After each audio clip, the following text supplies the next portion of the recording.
Тауық жылы туылған адамдар қандай болады олар? Өздерін қатты сыйлайтын, өздерін әрқашан жоғары қоятын адамдар. Мінездері тік, ойында не тұрса соны айтатын адамдар. Алдағанды жаман көреді. Не ойласа соны тіке айта алатын адамдар. Көкіректігі бар, ешкімді басына шығармайды, приказ бергенді жаман көреді, ақыл үйреткендерді жаман көреді.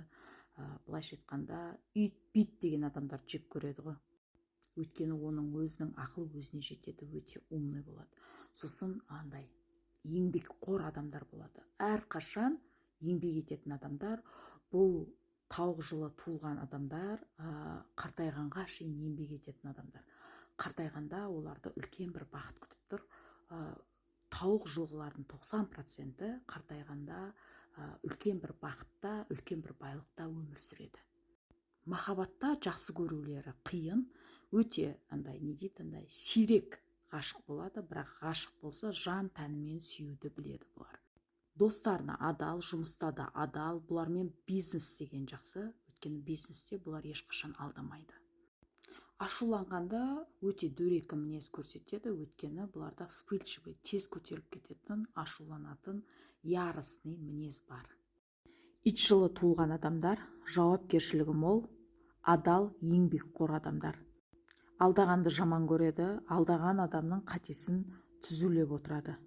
Достықта өте адал, бұлармен дос болған өте керемет. Бар ішіндегі сырыңды айтсаң да, олар от души тыңдайды ғой, от души тыңдап, от души көмектесуге дайын олар. Жұмыста еңбекқор болады, сосын жұмыстарын өте тиянақты, до конца бітіргенді жақсы көреді. Бірақ өмірлерінде рисковать еткенді жаман көреді. Олар қорқады ондайдан. Оларға стабильность керек. Стабильностьті жақсы көреді олар. Өмірінде бір нәрсе өзгерту үшін көп ойланады, көп сомнение ұстайды, көп уайымдайды, подозрениемен қарайды. Солай шешім қабылдаулары өте қиын. Именно өмірін өзгертетін сәттерде. Мінездерінде уайымшылдығы бар. Егер бір тірлігі болмай жатса, ұзағынан олар көп уайымдап депрессияға түсіп қалатын кездер болады. Бір тірлікті бастады ма, ол тез біту керек, ол идеально болып біту керек. Бүгін қазір біту керек қой тірліктері. Ертеңге қалып, арғынге қалған тірліктерді жақтырмайды олар. Жақсы көре біледі, жақсы көрген адам үшін, семьясы үшін бәрін беруге дайын. Жақын адамның басына келген проблемасына прям өзінің проблемасы сияқты кіріп кетіп көмектескенді не қылады ғой. Солай көмектеседі ғой бұлар. Бір адамнан көңілі қалса, қайтып бұрылмайды, кішкене злопамятство бар, болды жоқ. Подозрениемен қарайды ол адамға ешқашан ашылмайды, ол адамнан өзін аулақ ұстауға тырысады. Интуициялар жақсы дамыған, бірақ ол интуицияларын иногда тыңдамайтын кездер болады. Ал нервный системалары слабый. Неге? Өйткені көп уайымдайды, көп негативный ойлар миына келе береді, подозрениемен қарайды, сондықтан нервный системалары бұлардың тез құртылады. Бірақ көпшілік ортада өздерін ұстай біледі, көрсетпей соны ішіне ұстай біледі. Шошқа жылы туылған адамдар өте адал болады. Ақ көңіл, мінездері ашық, тікесін сөйлейтін, алдағанды жаман көретін, сондай адал адамдар.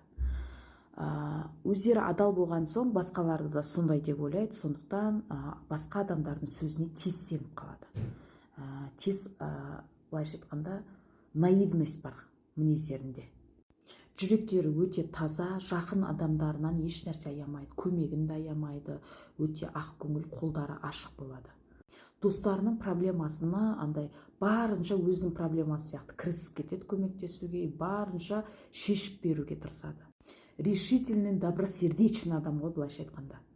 Өте еңбекқор, мына өмірде олар өздерінің нанын біреуден күтпейді ешқашан, всегда өздері жұмыс істейді, еңбек етеді, солай еңбектеніп табады, барлық нәрсеге еңбектеніп жетеді.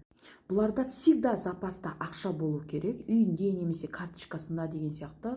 Бұлар қатты қорқады ертеңгі күннен, что вдруг ақша болмай қалады, вдруг қиналып қалам деген сияқтыдан қатты қорқады. Сол үшін бұлар именно финансовый жағын бәрін реттеп қойған жақсы көреді. Сол үшін де көп еңбектенеді бұлар. Бұларға ертеңгі күнге сенімділік керек. Сондықтан всегда запаста ақша ұстайды бұлар.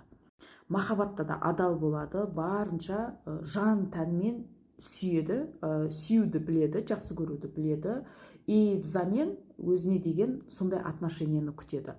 Егер бұл шошқа жылғыларды алдап кететін болса, яғни алдап кетіп, изменять етіп кетеді деген сияқты, бұлар үлкен бір депрессия түсіп қалады. Депрессиядан шығулары қиындау болады, андай вялость пайда болады одан кейін, и андай енді бұлар наивный ғой, сол өздерінің сеніп қалғанына, барынша жүрегін ашқандарына қатты өкінеді. Біреумен конфликтке түскенді жаман көреді, желательно бәрін мирно шешкенді жақсы көреді, бірақ вспыльчивый характерлері бар, оны өздерін қорғау үшін ғана көрсетеді. Өздерінің жәндегі затына қол сұққан кезде, андай нелеріне, істеріне қол сұғып, жаңағыдай ақыл үйретіп деген сияқты, направлять еткен кезде деген сияқты вспыльчивый характерін көрсетеді. Өйткені мінездерінде тікелік бар, тікесін айтып тастайды.